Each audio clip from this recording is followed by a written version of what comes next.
And most mainstream economic analysis ignores the impact of continually drawing on Earth's sources and continually spewing out waste and pollution into Earth's sinks. We don't need to price everything. We don't need to reduce everything to one metric incommensurably. We can look at life in its own terms of human well-being and also planetary well-being. What should we design our economic system to do? That's what this conversation's about. I speak with renegade economist and creator of Doughnut economics, Kate Raworth. Kate suggests that endless growth in GDP is fundamentally the wrong target to be aiming for. And in fact, it's what's destroying our planet while leaving millions of people in poverty. She suggests an intriguing alternative, and that's what we discuss here. I'm Shane Farnsworth, and this is the Escape Sapiens podcast, supported by the Andrea von Braun Foundation. I can see from my analytics that 96% of my listeners are not subscribed. To that 96%, if you support me by liking, subscribing, and sharing, then my promise to you is that I'll bring you better content and bigger guests with every episode, because I can't do it alone. And now, here's Kate Raworth. I hope you enjoy. Escape Sapiens. So I want to start with the irrationality of our economic system. Right now in the West, in Sydney, New York, Berlin, there are hundreds of thousands, if not millions, of apartments and homes which are left empty. Right? They're vacant because it's economically a good thing to do, right? It's profitable. On the other side of the world, in China, they're building these enormous ghost cities, which are completely empty and destructive to the environment, but it puffs up their economy.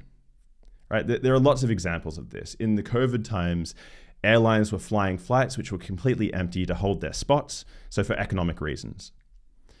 So what I want to know is, why does our economic system, why do our modern economic systems appear to be so irrational much of the time?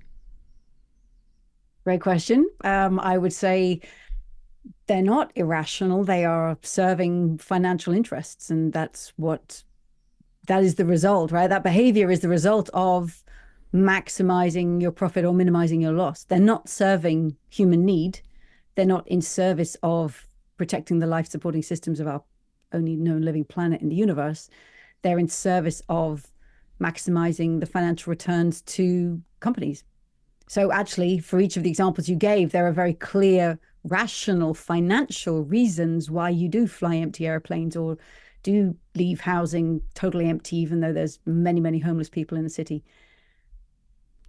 So then when it comes to the destruction that is caused by our economy, is it really the system that's the problem then? Or is it just that humans are inherently destructive, right? We're not evolved to deal with abstract, large-scale environmental problems like climate change. And that regardless of the system we choose, we're always going to be running into problems because of who we are as a species. I wouldn't go so far as to say humans are inherently destructive. There are obviously, as we know, many, many societies that have shown that they live in harmony, in kind of a mutualism with the landscape of which they're a part. Indigenous societies would immediately say, don't include us in that assessment. Surely we know that humans have evolved over the last 100,000 years to be more attentive to the near term, to the immediate, to the visible. So as you just said, when it gets longer term delayed impacts of our behaviors further away, we are certainly less adept and able to build that in. But I wouldn't start with saying humans are inherently destructive, so it's inevitable that we behave this way, because, well, we've lost already then, if that's the case. And I don't think that's true. I think we are the most social of all animals, right? We are reciprocal and social in our relations with one another. We're not inherently destructive there. We can be, but we can also be incredibly constructive, to be collaborative and build societies and build trust. And that's why we're able to live in societies that are far bigger than the size of our own families. But we can also understand the dependencies we have upon the living world. We can also understand the life-supporting systems of the planet and raise our scale of vision from our immediate surroundings to now attempting, although poorly, to address at the global scale, the global level of crises we create. So definitely not going to go with we're inherently destructive. It's inevitable. No, because I don't think it's actually the ultimate nature of humanity that's being drawn into that. I think it's us as we are constructed to behave in an economic system that maximizes financial return, that prioritizes profit and holds people in roles, whether they're the CEO or a laborer or a customer, consumer, has people performing roles in relation to that. There are very many different ways we can construct our economies that wouldn't push us into this destructive kind of behavior. Okay, so then in terms of our economic system that we have currently, at its core, at its heart, what is it that economists get wrong? What is it at the heart of things? What are we doing wrong with our economy? What are the key sort of the key issues that you'd want to highlight? So I want to start not with the economy and policymakers, but I want to start with economics as a mindset, because I think that is prior to any economic advice and policies. And I'm going to go back to the economics I was taught at university, right? That's why I wrote a book called Doughnut Economics, or not Doughnut Politics or Doughnut Design, but Doughnut Economics, because I studied economics wanting to learn this mother tongue of public policy. And what I think gets wrong is the fundamentals, the very foundational concepts that get taught. So the first concept that any student of economics remembers learning is the crisscross of supply and demand. And that's a very, very specific place to begin. It puts the market at the center of our vision on day one. It makes price the metric of concern. And from then on, almost everything is measured in price terms, as if to be an economic conversation, it needs to be measurable in price. And it means that anything that falls outside of a market contract between buyer and seller, any impacts, negative or positive, are called externalities. And they're given that name because they are external to the contract, which has been centered in our vision on day one. So huge ramifications if you want to talk about climate breakdown, ecological breakdown, acid rain, ocean acidification. These are called environmental externalities in economics. And you can hear in that framing that they are external to the exchange and therefore treated through that framing as if they're somehow peripheral, where they are foundational. So I find that starting point of economics profoundly problematic. And I think literally if aliens wanted to take down life on Earth, they would not need to come here in little flying saucers. They wouldn't need to show up with little green lasers. If they could merely convince us to talk about the damage that we do to the living world on which we depend as environmental externalities, then job done. We will underserve, under-recognize, and under-respond to that crisis because of the very framing of it. So that's a foundational framing of economics. Let me step back a moment and say, economics means the art of household management, economos. So if you ask ourselves, okay, if I'm engaging in the art of household management, what is this household that we're seeking to manage? In whose interests? And when we start on day one with supply and demand of the market, we're not in any way responding to that. I'd say that the character of humanity, let's go back to humanity, that's placed at the heart of the economic conversation is the frame of rational economic man. You started asking, why is the economy irrational? But the character is placed there, rational economic man.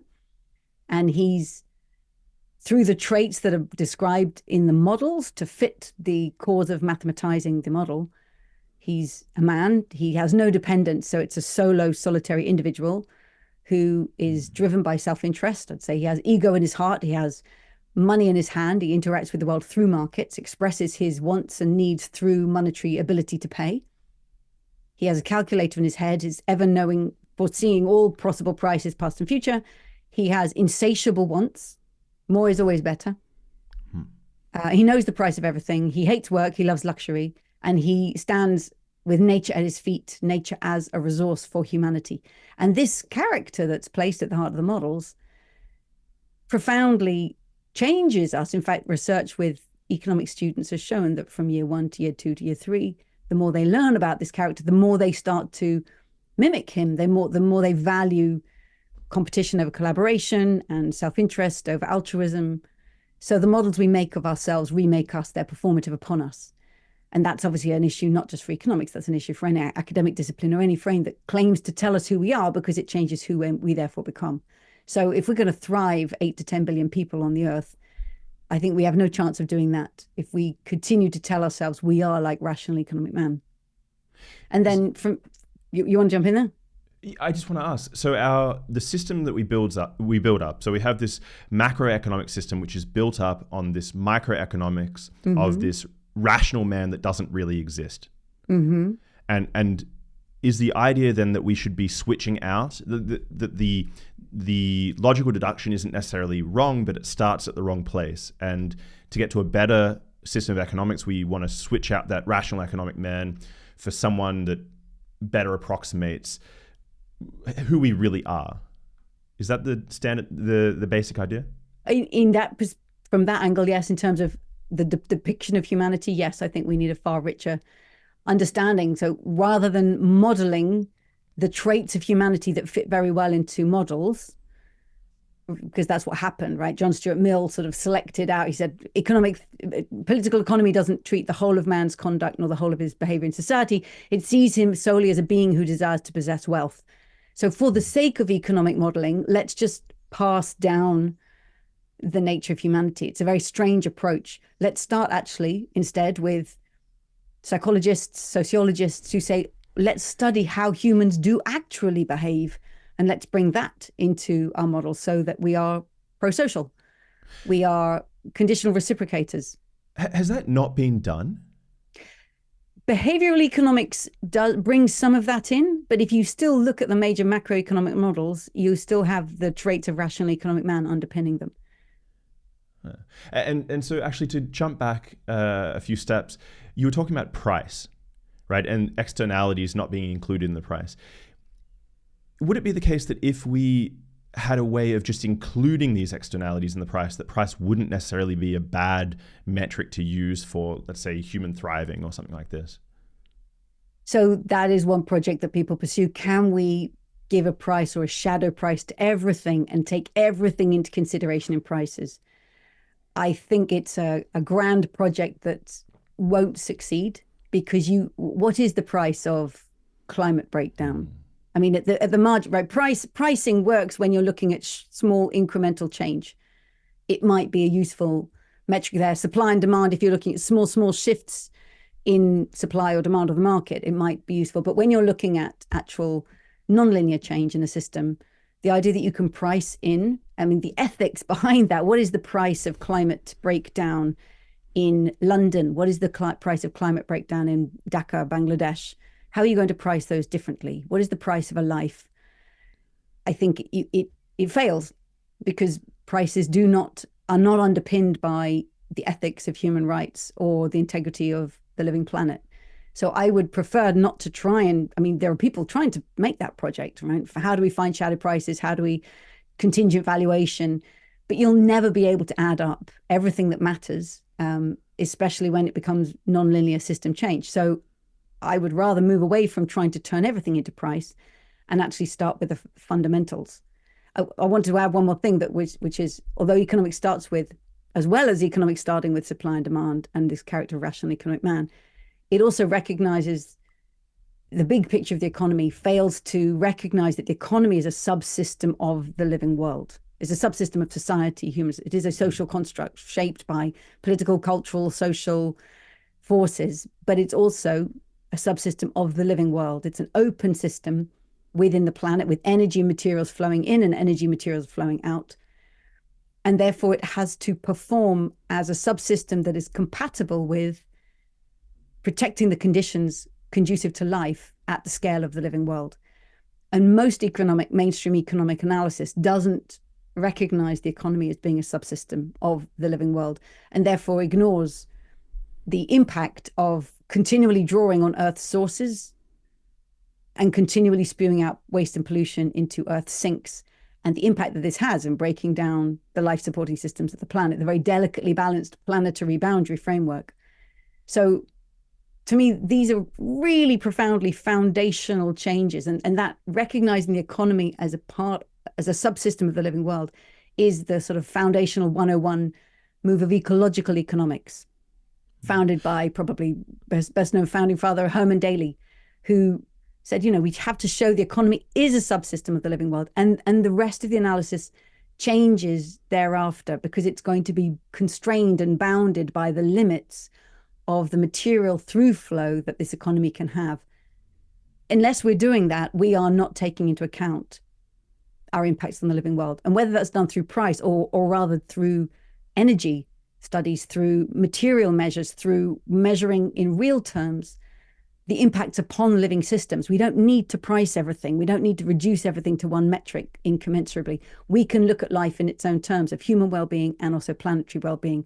So I would move away from trying to price everything and turn economics into a more interdisciplinary space that looks at the fundamental metrics of life in its own terms. So I want to jump into that shortly. But before doing that, do you have any examples of externalities that are particularly problematic? That what I'm thinking of is forests being destroyed or acidification of the oceans, something like this that you can really track coming from the economics itself. Do you have any examples like that? That you can track coming from the economics itself? Well, I mean, climate breakdown is sometimes been said, this is the greatest externality, market failure externality, so breakdown of. But I mean more practically speaking. So that's sort of a big picture. Is there some sort of where you can show the mechanism at play? So like I gave at the outset, these examples of airlines running flights with no people in them. Are there any key specific examples like this? Not the big picture, but sort of more honed in, just so that people can understand sort of what an externality really looks like within our system. One example would be if a government is building a railway and says, in order to put in this rail, we need to cut down this ancient woodland that's been on this site for hundreds and hundreds of years, and there's a rich site of biodiversity. It needs to be cut down to make way for the railway. So the loss of that site would be an externality for the project, unless it was given a shadow price of what is the loss of an ancient woodland and how would we take that into account, and how do we account for that and decide whether or not still to route the railway this way or to move it in another direction. Every time a cyclist rides behind a fossil fuel car and sits in the fumes in the traffic, you are breathing in the driver's decision to drive a fossil fuel car and to refill at the petrol tank, and they've decided to pay the price for that petrol, but they are not taking account of the immediate impact on your lungs from sitting behind them in the traffic. So then, okay, how do we fix this? So you've put forward doughnut economics. Let's start with, what is that? What is doughnut economics, and how does it differ from what we're currently doing? So I was frustrated when I studied economics that there was no explicit goal of the economy, or rather the implicit goal of the economy was endless economic growth, right? And it was measured in GDP increasing endlessly, no matter how rich a nation already is. If you're in the Netherlands right now, I'm in the UK, we're sitting in two of the richest countries in the history of humankind. But the solutions to the Dutch and the British problems, our politicians will tell us, economists will tell us, lies in yet more growth, endlessly. So if we don't have a clear goal of what we think success looks like, we get the kind of cuckoo goal of endless economic growth. And yet it's come with so many externalities and so many damaging impacts on the living world and such divisive policies that I think we need to start again and say, what is the goal of the economy? Moving away from that financial focus or the pricing focus and move directly to what is the outcome we seek. I drew this as a diagram, riffing on somebody else's diagram, and it came out looking like a donut with the kind with a hole in the middle. So, I mean, I have one here I can show, but okay, here's the donut. So if you think of a donut with a hole in the middle, and you think of humanity's use of Earth's resources radiating out from the center of that picture, then the goal is to leave no one in the hole. That's where people are falling short on the essentials of life. That's where individual people do not have the resources they need for health and education, housing, income, communications, equity, political voice, water, energy. And these 12 social foundations that are in the hole in the donut, these are crowdsourced from the Sustainable Development Goals. The value of doing that is that it means that all the world's governments have already agreed that every person in the world has a claim to meeting these essential needs. So it's internationally established that we should leave no one in the hole. That's an internationally agreed ethic. So we want to get everybody using a certain level of resource use, energy, materials, water, in order to meet their essential needs in life and get over the social foundation, get out of the hole in the middle of the donut. But, and it's a very big 21st century, but as we collectively, as humanity, use and draw on Earth's resources and materials and energy to meet our needs and to meet our wants especially, we risk putting so much pressure on the life-supporting systems of the planet that we go not just out of the hole in the middle, but over the outside rim of the donut as well, through its outer crust, as it were. And outside here are the 9 planetary boundaries that Earth system scientists recognized first time in 2009. They said, we believe these are the critical life-supporting systems that make life work on this planet, including a stable climate, healthy oceans that haven't acidified, protecting ourselves from excessive chemical pollution, persistent organic pollutants in the water, in the air, in the soil, not overloading the soil with fertilizers like nitrogen and phosphorus, which often isn't taken up by plants, but leaches out into lakes and rivers and killed off aquatic life. Make sure we don't withdraw too much water from lakes and rivers so that we actually disrupt the flow of the hydrology, not converting too much land for human use so that it retains its natural resilience of nature, preventing excessive biodiversity loss, both the loss of species, but also the breakdown of the web of connections between them that makes an ecosystem function, protecting ourselves from excessive air pollution and creating a hole in the ozone layer. So these are the 9 planetary boundaries that they said we believe these together have held Earth in an phenomenally unusually stable state that we know as the Holocene, the last 12,000 years. This is the era, the epoch in which humanity has managed to flourish. We've created civilizations, we've multiplied, we've thrived. We'd be absolutely crazy to kick ourselves out of this safe space of the Holocene and to create un-Holocene-like conditions, because humanity has never thrived outside of those. So that's the outer rim of the donut. So to put it in the very, very simple terms, the goal of the donut is to meet the needs of all people within the means of the living planet. Leave no one in the hole, but don't overshoot Earth's life-supporting systems. We want to thrive in the donut-shaped space in between. So the shape of progress is utterly changed. It's not never-ending growth measured in the monetary metric of GDP. It is thriving in balance between social and planetary boundaries, measured in life's own terms, measured in human outcomes, and measured in the state or the stability and the resilience of planet Earth. So you move from a single metric to a dashboard.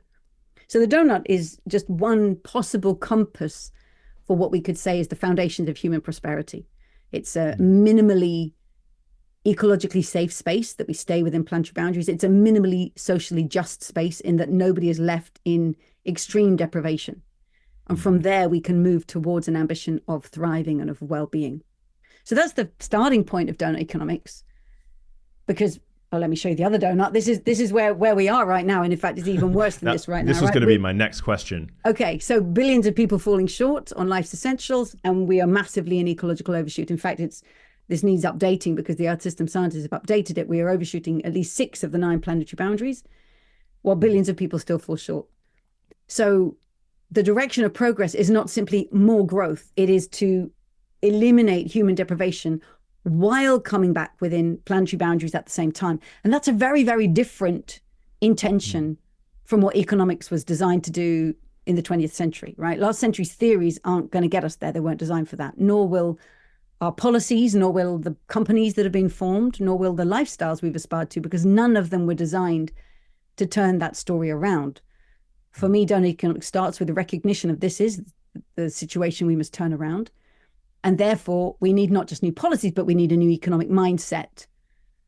The economist John Maynard Keynes said, economics is the science of thinking in terms of models, combined with the art of choosing models which are relevant to the contemporary world. And I think if he were alive today, he would say, people, it's time to choose models that are relevant to the contemporary world, because the old ones were not designed for this era. So donut economics is part of calling for rethinking our mindsets and starting again with economics that's actually in service of the reality of the situation that we live in now. One thing that I don't understand about the model is, just conceptually, are there two goals? Is it that we have two separate goals, one of them being wealth equality and then the environment? Or is it that wealth inequality is inherently linked to the environment? There are, if you want to put it that way, so it's not quite wealth inequality. The inside goal is to leave no person living in a state of human deprivation. So it's not just wealth inequality, but definitely tackling the extraordinary scale of inequality today is going to be a requisite part of getting there. The goal is to make sure nobody is falling short on the basic essentials of life.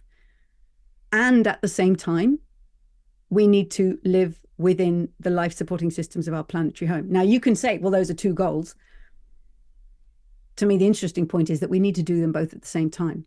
And they are definitely interconnected in that if the life support systems of our planetary home break down, climate breakdown, biodiversity loss, this already is inevitably unraveling the foundational support for health, for people living, housing that doesn't get flooded, washed away, agriculture, food, water availability. So if we overshoot the planetary boundaries, there will inevitably be massive knockback effects on humanity's feasibility to provision ourselves. We can't say, well, we'll do the one but not the other.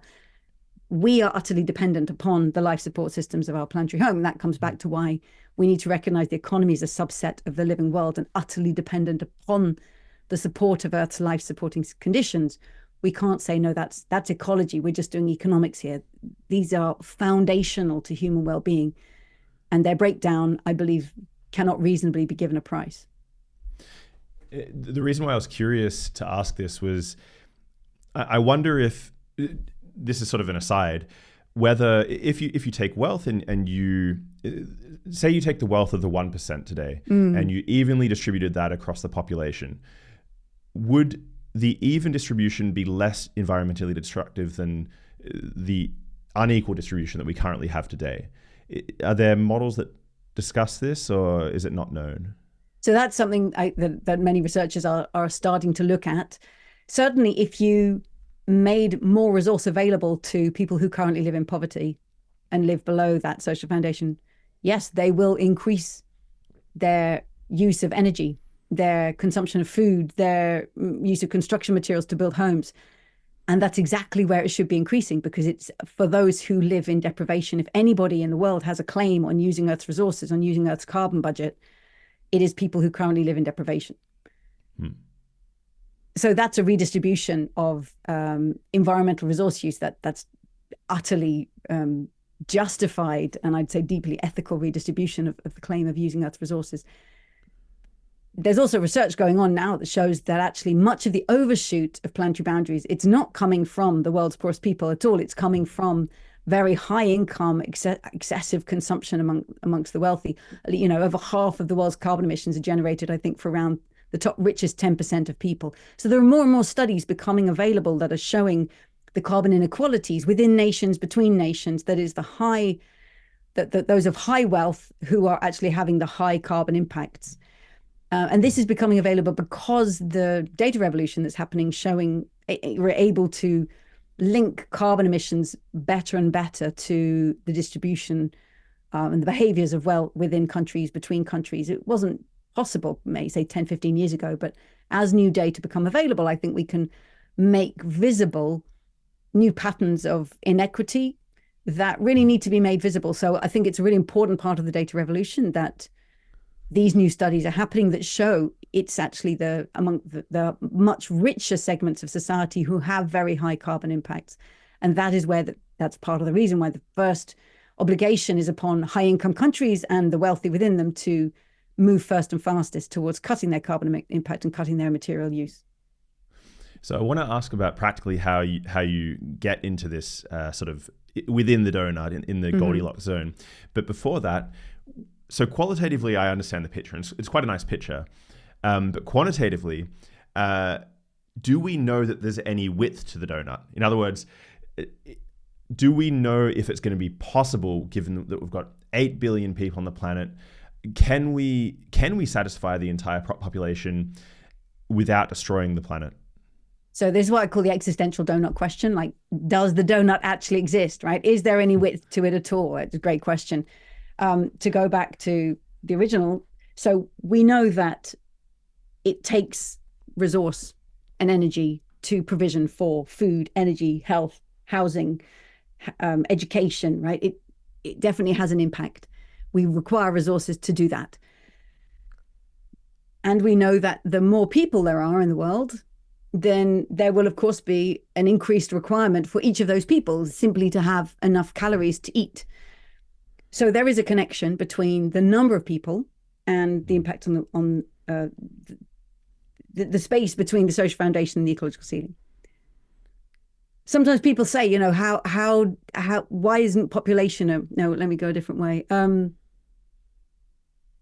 Let me ask, what is it that determines the width of the donut, right? That's, to me, a really interesting question, sort of like you just asked, how do we know it's there? So I believe for 8 billion people, from the calculations that I've seen that researchers have done, based often on energy use, required energy, it would be feasible for 8 billion people to live above the social foundation within the means of the living planet, within the carbon budget, within resource availability. As that number rises and rises, of course, the probability of that being possible becomes more difficult.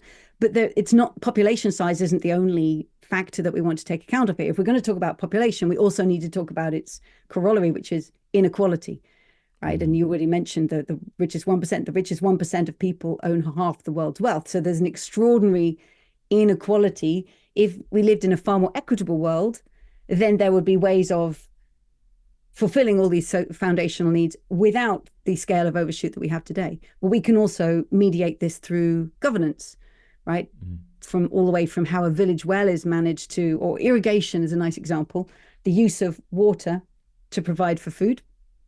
Are you doing sort of spray irrigation and just spraying it wildly across the field and using an awful lot of water to grow food, or using drip irrigation, a very small change in the technology that actually uses a resource far, far more efficiently to produce the same outcome?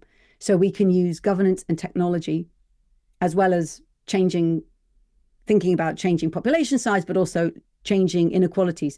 So there are many, many factors that mediate the extent to which we can create space between the social foundation and the ecological ceiling. And I believe we can absolutely do it for 8 billion people. From the research, then there's studies just coming through now that are starting to show that you can actually show a good life for all within planetary boundaries at the scale of 8 billion people. But we need to change governance and technologies and inequalities in order to get there at the same time. So when it comes to our current models, which look at continuous growth, unending growth, why is it not possible to decouple GDP growth from carbon emissions, let's say? To give you an idea of sort of where I'm going with this, so housing is a tremendously good store of value today. And so there's endless construction going on, right? Pouring of concrete, all these things that really do have an impact on the environment. But on the other hand, people trade paintings, right? So paintings, which are not so destructive to the environment, are also good stores of value. Why is it that maybe we can't get the whole way, but why can't we get just some percentage of the way, 50% of the way, 60%, whatever it is, by shifting what our stores of value are? So we can get some of the way. The stores of value is interesting to me because, okay, you might store value, but then ultimately we are thermodynamic beings and we eat and we need heating and housing. And we also have we've had 100 years of consumer propaganda, which develops a consumerist appetite. People don't only want to own paintings, they also want to go on holidays and get on flights and eat out and buy new clothes. And so we are consumptive. We have become highly consumptive creatures, but we are inherently consumptive. So we can't only just store value, we consume resource. But we can partly decouple GDP and its growth from carbon emissions and material use. So let's just so this is a great topic, and let's go step by step because I want to spell it out really clearly, and I'm not showing it with a graph. So let's see, I can show this really clearly with a graph. The desire, the goal of green growth, right? The dream would be GDP keeps going up and up and up, as it always has, kind of 2.5% a year. Thank you very much. While carbon emissions don't just fall relatively to GDP, like grow more slowly, that's called relative decoupling, but they actually not only flatten and stop growing at all, but they actually decline. And that's called absolute decoupling. So when you have a situation where GDP is rising of a nation and its carbon emissions are falling absolutely, that's called absolute decoupling. And now that's a critical first step. And by the way, that's already happening in quite a number of countries. Let's complicate that a little bit and say what matters is not just the carbon emissions you produce in your country, but the carbon emissions that have gone into everything that you consume in your country. So right now we are talking through computers, right? That were neither assembled and built in the Netherlands nor in the UK. So there's a lot of carbon emissions involved in the machinery that's making us able to have this conversation that were emitted far, far away. So we do consumption-based accounting and we take account of all the carbon emissions that are embedded. Now it's much more tricky, right? As you can imagine, because many high-income countries no longer produce, heavy industry, so it's offshored. When we take the consumption base in, there is still a decline, an absolute decoupling in around, well, at least 25 countries, high-income countries, where GDP has still been going up since sort of 2005 to 2019, and consumption-based carbon emissions have gone down. Now, it's important to recognize that is different from the past, and it's essential. Whether you want green growth or degrowth or post-growth, we should all be glad to see that that's happening, because we have to be able to separate GDP activity from carbon emissions. Green growthers will quickly say, case proven, right? We're in a new paradigm. We've got rising GDP, falling consumption-based carbon emissions. What's not to like? This is green growth. That's too quick, because we need carbon emissions not just to fall, but to fall sufficiently fast to come back within those planetary boundaries, right? And the metaphor I like to use on this is sort of, if you and I we needed to get to the city and there was a train leaving in 10 minutes time, I said, hey, we've got to run. We've got to sprint to catch that train, otherwise we'll miss the train. If you just break into a slow jog and say, but I'm running, but you're kind of like doing a slow jog, we're not going to get the train. I mean, the point is you might be running, but we are not going to get that train. And that's the same with carbon emissions. Yeah, they might be falling, but they're not falling anything like close enough by 2050 to keep us within a 1.5 degrees of global heating. And so falling is just insufficient, because it is going to kick off more and more reinforcing feedback loops of global heating. Research studies that have been done recently show that actually carbon emissions, say in the UK and many high-income countries, need to be falling about 5 times faster than they are currently falling. So yes, we've got some absolute decoupling. Yes, it's consumption-based, but it's got to fall 5 times faster. So where is that going to come from? With the commitment, if governments are, still driving for GDP growth, how are you going to get that addition? It's not at all clear that that's feasible. And you and I are still just talking about carbon emissions, right? Whereas if I hold up the donut, there is not just carbon emissions here. There's water use, there's fertilizer use, there's materials, there's metals, there's the loss of biodiversity. So we are coupled to the Earth system in many, many ways, more than just through our carbon emissions. And when we look at data on the relationship between GDP and material use, well, it's not even begun decoupling. So we're still very tightly tied on a global consumption basis. So it's not looking good. It's not looking good. There's been some progress on carbon emissions, but by nowhere near fast enough. And on materials, barely at all.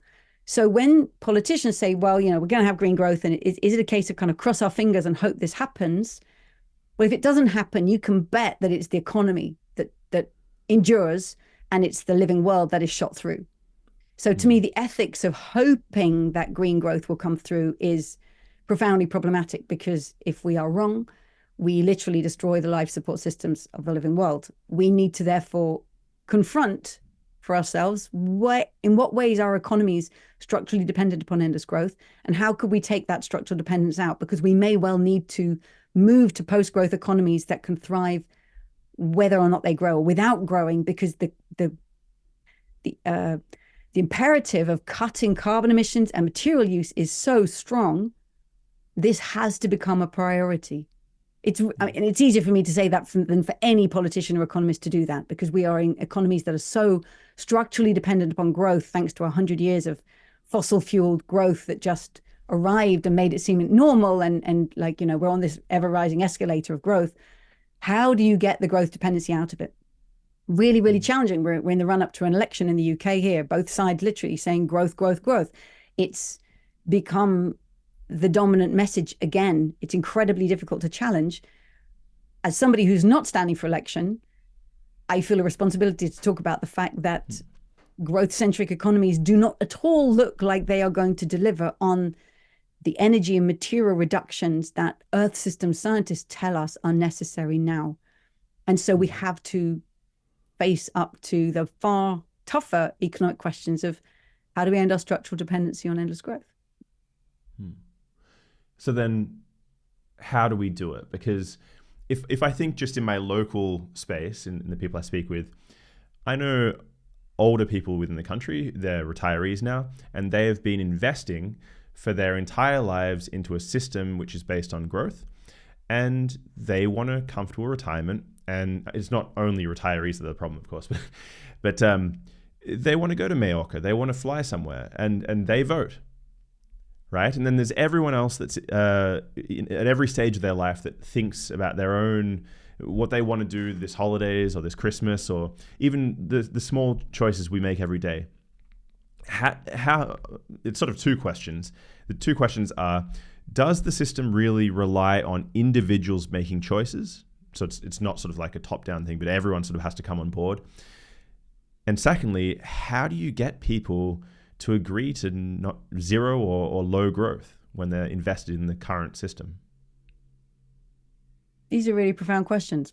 And I think this is where the economic conversation should be at, and it should be part of the curriculum in every university to be looking at these questions, but they're somehow so hard, or it's not palatable to be looking at them, that they are far too often neglected. So I don't think it's about getting individuals to choose to move away from that lifestyle, although of course it's really powerful that some are pioneers of low carbon lifestyles. There's a wonderful organization called Take the Jump, and they say, if you want your lifestyle to be compatible with living in a world that keeps global heating below 1.5 degrees, here are 6 things you can do. Take flights only once every 7 or 8 years, buy new clothes only 2 times a year, don't own a private car, change your phone, so there are things that individuals can do. And I think it's really important and valuable that people do that, change from a meat-based diet to a plant-based diet. But you're never going to shift the whole system by looking for that voluntary change in individuals alone. So it comes back to price and regulation. So things need to be priced much closer to the actual true cost that they hold, but also some things need to be regulated out. For example, I think in France, they are closing down flights between cities that you can reach by train within, say, 2 or 3 hours. So just, as some people call it, editing out options that just shouldn't exist. Why should you be able to fly there in 40 minutes? The carbon impact of that is excessive. So editing out luxury jets, or that starts at the very luxury end of things. Editing out fossil fuel cars. That's happening a lot across many, many cities, and it's going to happen across many nations. Just saying we're stopping doing this and we're replacing it. And let's not just replace them with electric cars, because they come with all sorts of rematerialization issues, but replace them with different kinds of travel. So we need regulation that starts to shift the way we live. And of course, there can often be very strong local or national resistance to that regulation, because, as you say, as with the pension, people have built up a lifestyle around, well, I hop in my car and I take my kids to this sports team, then I go here, and this is convenient for me. I've built my life around it, or I've built my livelihood around it. So it can be profoundly disruptive in people's lives. And I think it's a very important local conversation to have. How are we going to transform the way we live here so that we must reduce our carbon impact? You mentioned people and they vote, and that's part of the challenge, isn't it, for politicians to introduce these things, because only some of the people who are impacted, going back to externalities, some of the people who are impacted by the way we live get to vote. The local people get to vote, but people who are impacted by global climate breakdown don't get to vote in Dutch or UK elections and don't get to say whether or not we phase out fossil fuel cars or just leave it for a while longer. So the voters are a subset of those who are profoundly impacted by the ecological impacts we create in the world. But going back to the example of the pension, I mean, it's a really, really good example of how we are structurally dependent upon endless growth. We have a financial system that has generated returns. So it seems reasonable that if I put some money in a fund, I can come back to it in 30 years and there'll be plenty more money there. I mean, sometimes I wonder to myself, a squirrel doesn't bury nuts in the autumn and come back in the spring and expect to find 15% more nuts. But we do, because that's the way money's been designed. And it's counter to life. Life, thanks to thermodynamics, life decomposes. As one economist said, tractors rust and paper rots and potatoes rot and things die. But money, a total human construct, it accumulates. So it goes against the dynamic of life. No wonder people want to store value in money, because it gains, whereas life is part of cycles. And to me, that's a really profound point that I don't know the answer to, but the design of money that is designed counter to the reality of life means that we have a financial system that expects endless accumulation, a pension holder or a shareholder, and the idea that you can invest in finance and it will generate you that return, and that you can live off that return, whether it's your pension or whether it's your financial assets, is counter to the cycles of life. And I think one of the most profound transformations that's going to be required this century, if we transition, is to reinvent finance so that it's actually in service to life and compatible with reinvesting in conditions conducive to life. That finance reinvests in the living world on which all value ultimately depends. Does that mean, so we have these pension schemes, not to single out this one issue, but so we have pension schemes which are based on, we have sort of this this social system which everyone pays into, and we expect that we're going to be okay when we're older in life. Let's say we remove that and go back to a system which is much more local, where then you once again rely on your family, right? Is this the sort of image that you'd like to put forward, or is this, it's not going back, you have a different system in place? So how would you deal with these individual problems? So one, I think we can, when we think in terms of finance, what would it mean to think about our life's earnings spread more effectively over our life, without expecting that they will accumulate 3-5% year on year and year on year, but that actually, if they held their value, but that you could tap into them later in life. And that in some countries, that's exactly the reality for people who don't have access to bank accounts. They're more likely to save and spread their money over time. Secondly, you mentioned, relying on the family. So it's about the care, the unpaid care and support.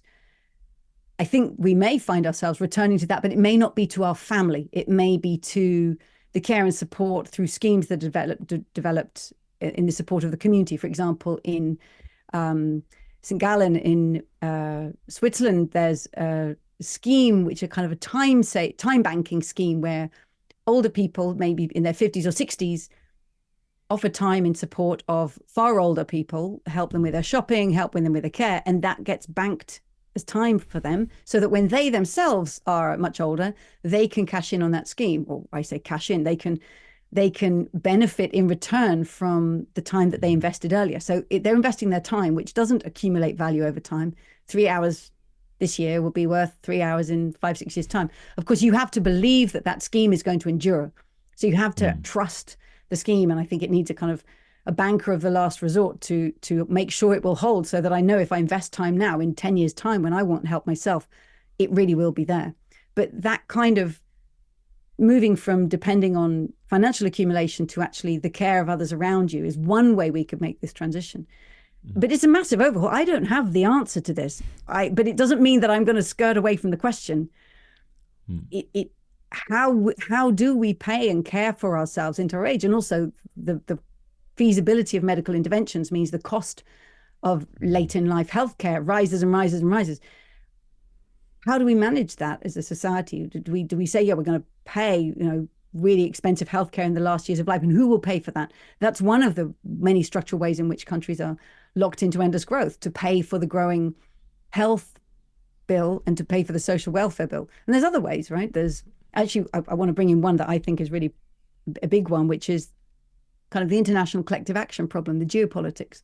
So you think of the political leaders every year meeting in the G20 meeting, and I look at the picture of them all standing on the podium, spaced out very evenly. I think of it as the G20 family photo, and no politician wants to lose their place in that photo because it's a symbol of national power.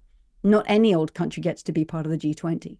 But if one country within that said, we've actually recognized that we need to move from endless growth, we need to move towards a post-growth economy, so we're going to stop pursuing growth and we're going to just come back within the ecological means of our planet and invest in human well-being within our nation.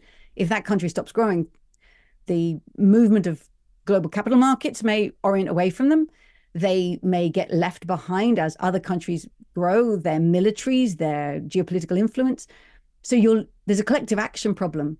It's very difficult for any one country alone to move away when other countries are still pursuing growth. There are, of course, some countries that have tried to do it. So it's called the Wellbeing Governments Alliance, involving New Zealand, Iceland, Finland, Scotland, Wales.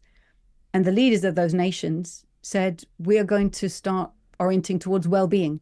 They didn't say, and we discard GDP, but they brought, well-being, we're going to set well-being budgets, or that's our vision and our goal. So trying to move the political conversation, it's very, very difficult when you're in a parliament, a competitive style parliament, where the opposition will want to lambast you and ridicule the idea that you're moving away from growth, because we've had 100 years of growth-centric thinking. It seems normal and natural that an economy will grow forever. And anyone who dares propose the alternative, of course, the onus is fully on them to explain how it will work.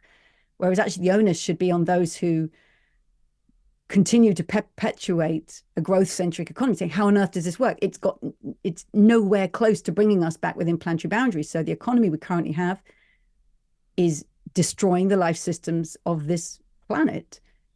The onus should be on those who justify that economy to explain how on earth they're going to reconcile these two incompatible goals and values.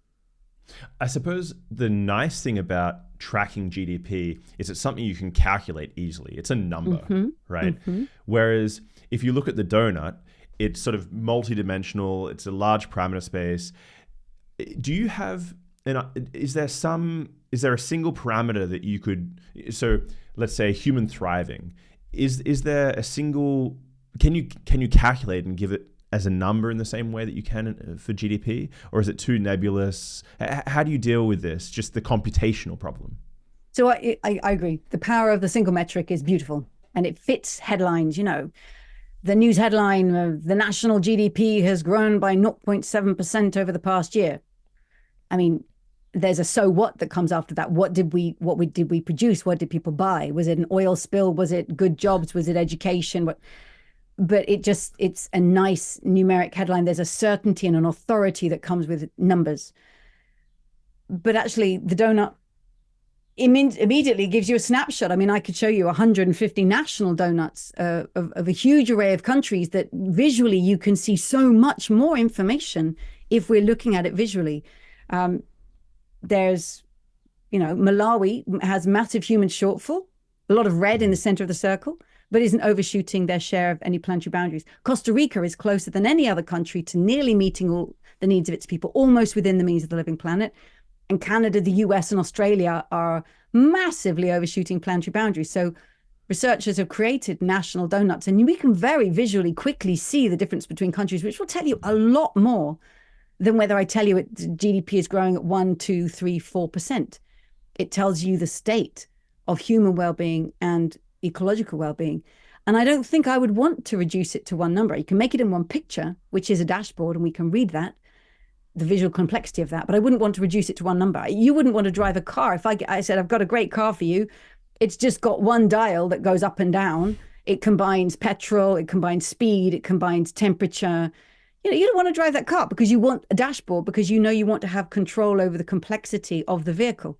I don't want to go to the doctor and the doctor gives me a kind of, well, you're 6 out of 10 for health. Well, which bits are good and which bits are problematic? What's my cholesterol? What's my blood pressure? What do I need to change? So complex systems like human bodies, like vehicles even, they're not that complex, but like the living world and humanity are not well served by one number going up and down. And I think if Simon Kuznets were alive today and he was the creator of GDP in the 1930s, he was asked by US Congress to come up with one number. He did. But, himself, he said, this can scarcely be taken as a measure of human welfare. So I think if alive today and he saw the data revolution that's going on, the diversity of metrics that we have that can be measured almost in real time, he'd say, you crazy? You're still using that one number that I came up with in 1936? I mean, come on, get with the times, right? Use models that are fit to your times. We now understand so much more about the complexity of the living world. You need to be moving towards metrics that reflect that. And it doesn't fit in a newspaper headline in the same way, but it does create a very powerful visual. So data visualization, I think, is going to be really, really important part of telling the story. I could give you an example from Cornwall, which is a county in the south of the UK. They took the donut concept and they've created their own Cornish. They call it the decision wheel. And they have created a sort of traffic light colors of what's getting better, what stayed the same, and what's getting worse. And you can look at the Cornish donut and immediately see whether they're getting better on which social dimensions, what's still getting worse. It's much richer than saying Cornish GDP has gone up by 1.3% this year. It tells you about the reality of human and planetary outcomes in that place. So yeah, we're not going to have the single number, but I think the day of the single number is long gone. Complex systems are not well served by one number going up and down. And I suppose the model isn't working, right? Because we're not counting in externalities. So this one, if you have a beautiful one parameter model that doesn't actually fit the data, then it's not a good model. Exactly. If you're counting, GDP counts the monetary value of goods and services that are produced and sold in an economy in a year. So it will count the time that I pay for a childminder to look after my kids, but it doesn't count the time that I spend looking after my kids. It'll count the value of the timber that you felled from that forest when the train was, the train line was built. It won't count the value of the biodiversity and the species that lived there, nor indeed the enjoyment people got from it. So Simon Kuznets, again, he knew all this. He said, it doesn't count the quality of community, the contribution of community. It doesn't count unpaid caring work in the household. It doesn't count the value of assets. It merely counts the value of turning them into commodities. So I one way I think of it is, if my kids had a yard sale outside the house and I went away and I come back and say, Mom, we made £100. I was like, wow, what did you sell? We sold the family dog. Like, it matters what we're selling, right? Just to tell me that you made £100. Well, what did you sell? And that's the question. What are nations selling? And what are we investing in? If we look at the donut metrics, we can see directly the things that actually coming back to voters, the things people most care about on the doorstep. I want health. I want my kids to go to a good school. I want my kids to be able to bike to school without sitting in the pollution of the car in front. I want to know I live in a trusting community. I want to feel like I belong in my community and I'm respected. I want to know that my children aren't going to be affected by climate breakdown. So the donut is measuring the fundamentals of life, and we don't have to price everything. And once you start putting prices on things, where you getting into what the market values as opposed to what life requires.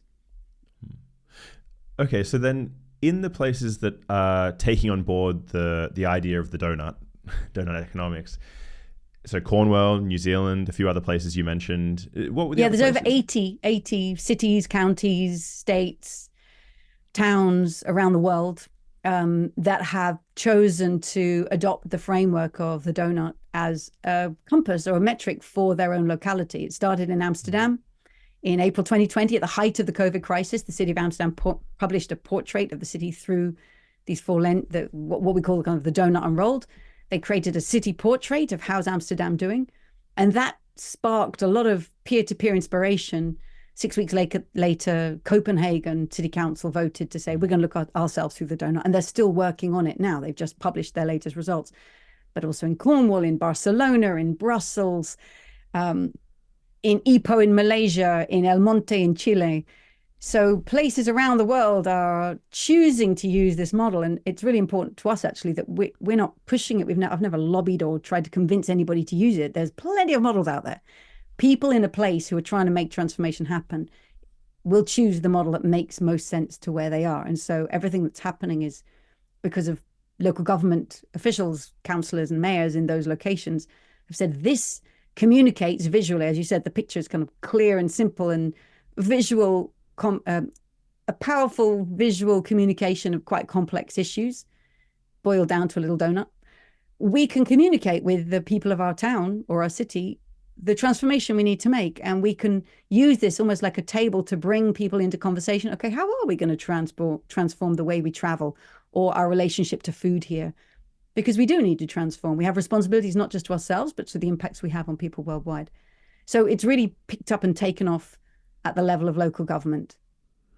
And what does it look like in practice? So if you could take the archetypal location which is most successful in your eyes, I don't want you to pick your favorite child, but what are the policies that are actually put in place on the ground look like, practically speaking?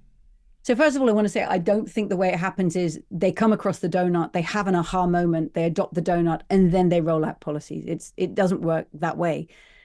In most of the places where we've seen it's being picked up and used, it's used by, we're talking about local government here, it's used by councillors and mayors who may already have that commitment to social justice, to ecological integrity and environmental restoration.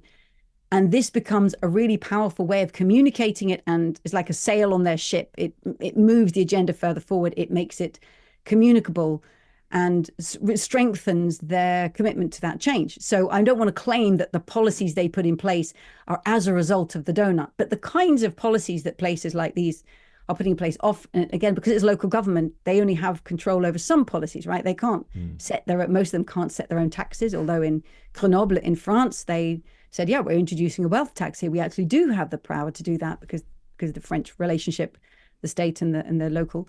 We are introducing a wealth tax. We think we are too unequal here, and though the very wealthy should be contributing more, so we're going to implement a wealth tax. You're seeing places, many of them, transforming their transport systems because that is something they can change. So moving away from being very dominated by cars to far more active travel, right? Walking, biking. I mean, the city of Barcelona have been doing this for a long time, but the super blocks that they have in Barcelona, they've taken out of the grid system of blocks, they've taken the kind of cars out of at the junction and put in trees. They've put in playgrounds. They've replaced literally traffic jams with community. They've brought the commons back into the heart of the city. How are you going to measure that value? Right? It doesn't add up in price, but they are transforming the city, and they're using the donut as a metric for measuring the transformation that still needs to happen in Barcelona.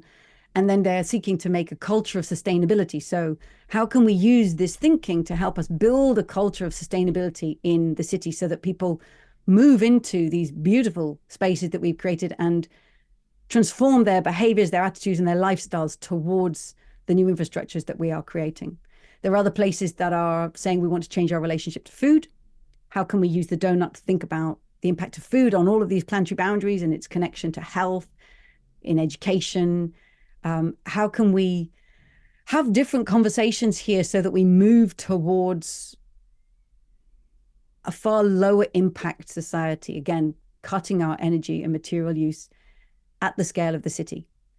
In Cornwall, I'm going to go back there again, they created this decision wheel that every infrastructural project that they're considering in the city, they run it through their decision wheel. They sort of put in, again, it's not kind of mathematical metrics, but they're heuristics of, do we think this project, if we build this cycle path, for example, will it contribute to health?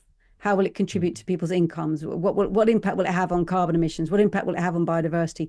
And can we improve the project before we implement it? So they're using that as a decision-making tool. Other councils have come to us and said, and this is where I think we know that it's having impact, because now we want to turn this into a tool that we make different kinds of decisions. So there's several councils working together to come up with a tool that will replace the kind of price-based cost-benefit analysis of whether we assess whether or not we do a project. No, we want to assess it on environmental and human terms.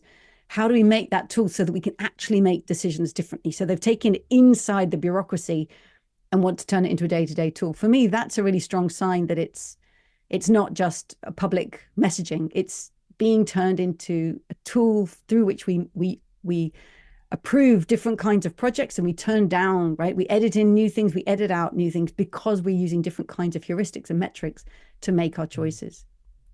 Okay, so on the topic of heuristics then, how do you know when a solution is a good solution? So to give you an example of what I mean, so with electric cars, so we're investing a lot in electric cars these days globally, but you mentioned at the beginning that, sure, in terms of carbon, this might be good, but you have to produce the battery somewhere, and so there's some material cost elsewhere down the line. And so how, when people are actually building these heuristics, how is the weighing being done? I know it's a bit of a hard question because there's lots of different localities where this is being implemented, but can you give some idea of how these metrics are developed? Well, first of all, on that one, so say we're shifting from fossil fuel cars to electric cars.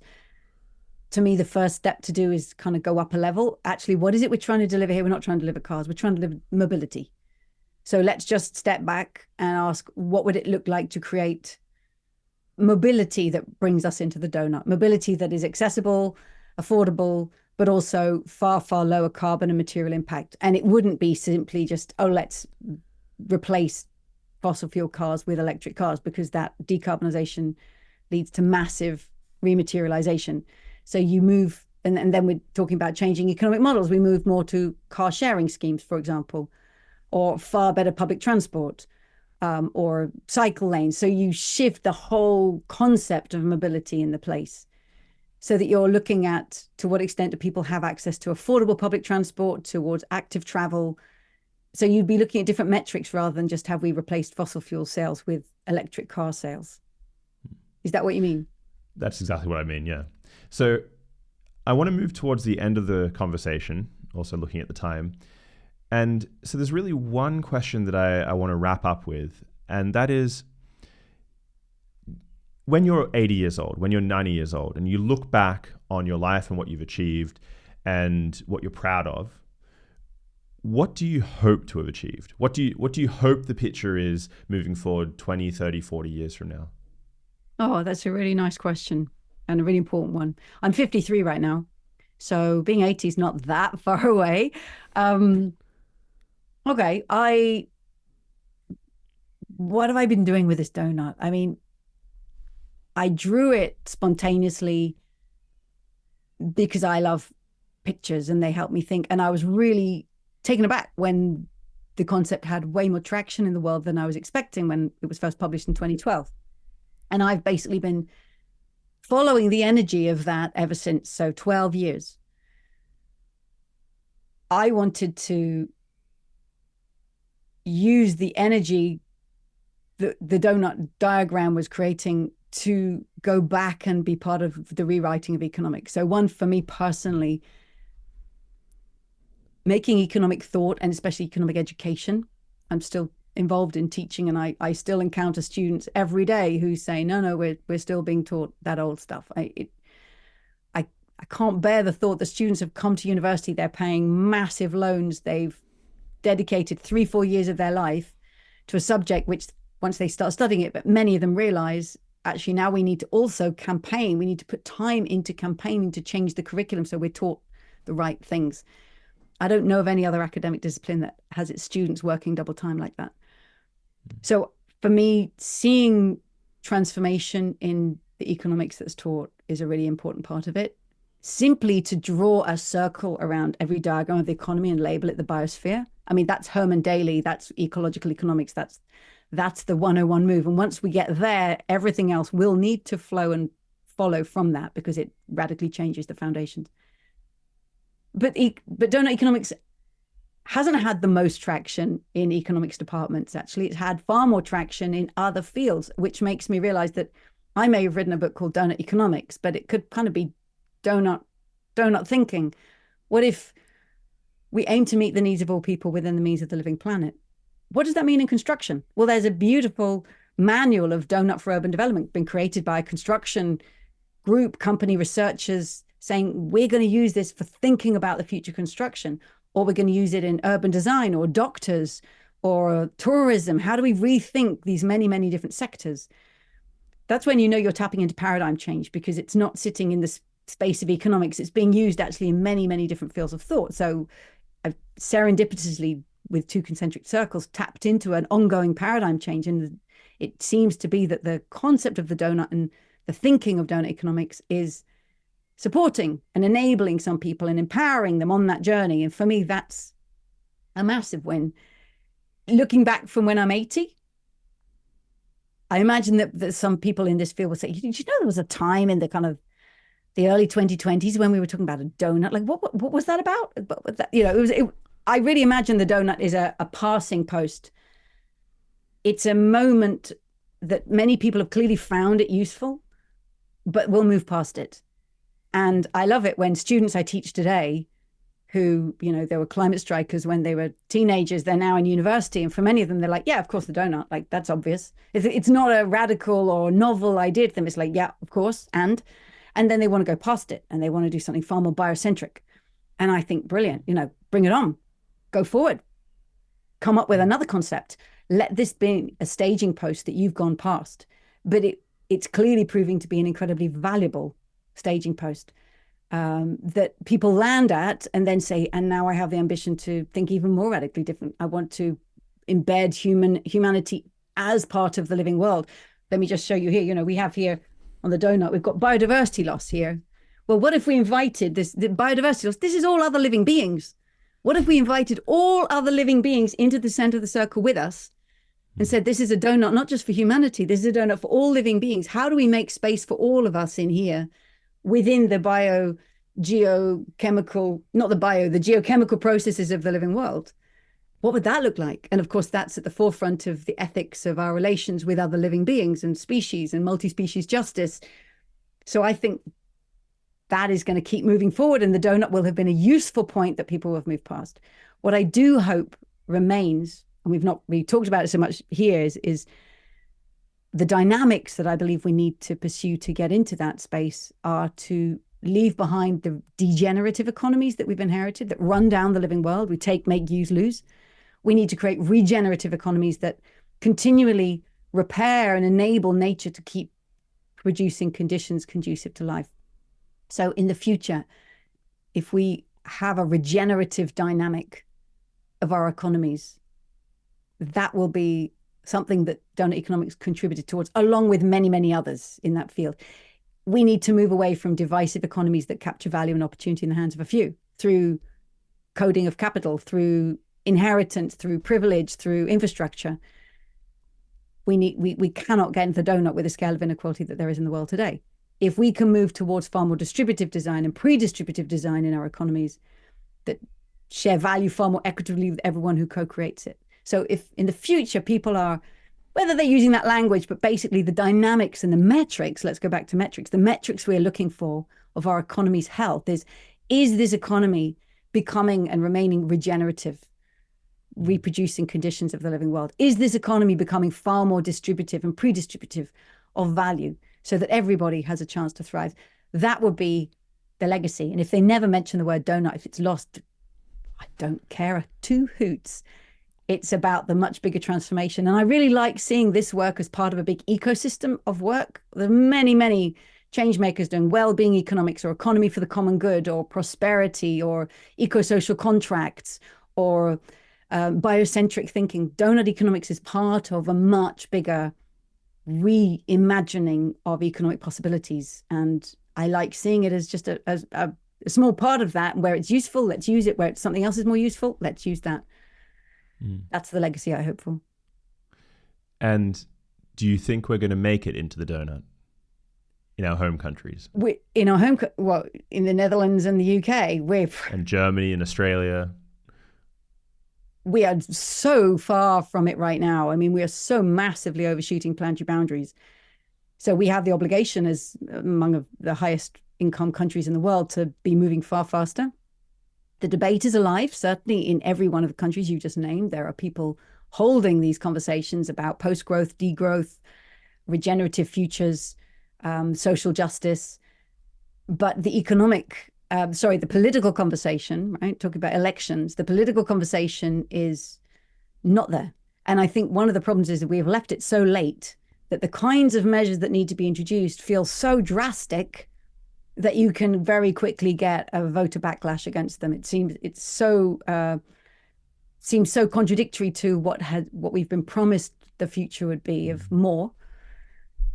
So the ground hasn't been well prepared. If we'd started 30, 40 years ago, I think it could have moved much more smoothly towards a reduction and a sense of sufficiency. I'm encouraged. I mean, this is a small thing, but in France, right, they talk about sobriété. I've heard senior politicians talking about sobriety in public. Well, in England, if you talk about sobriety, people think you're just saying I don't drink, right? But in France, it's a conversation about actually sufficiency. In Sweden, they have a word lagom, which means it's plenty, it's enough. So there's a concept of sufficiency, and this isn't now at the macro system. This comes down to the individual human, that sense of, do I have enough? And what is enough? And why do many people have an innate sense of, I must be accumulating and gaining more? Especially amongst the wealthy, actually, especially amongst those who inherit a lot of wealth. Often that feeling of, I inherited this from my great-grandfather. It's my obligation to steward his money well by increasing it.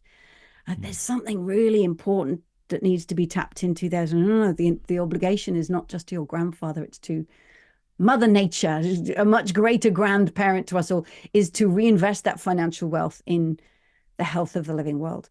So we are still taking far too small steps in high-income countries, and the electoral situation doesn't help at all. But I think it's crucial to keep these conversations alive. I think it's crucial for this to be studied in universities. So many students in university want to study and talk about post-growth, degrowth. It's got to be on the curriculum. It's got to be part of the questions we ask about how do we take the structural dependency on endless growth out of our economies. And it's got to be brought in by the bravest politicians who may not speak to it in that language, but speak to thriving, right? That's what I would say. You don't have to talk about being against growth. Don't be against growth. Be for thriving, before a regenerative society, before a distributive one. People want to live in places where they feel they belong. So before thriving, and articulate that, and it actually aligns quite well with what a lot of voters want on the doorstep. Well, Kate Raworth, it's been a pleasure. Thank you. Real pleasure talking to you. Thanks for coming on the podcast. Thank you.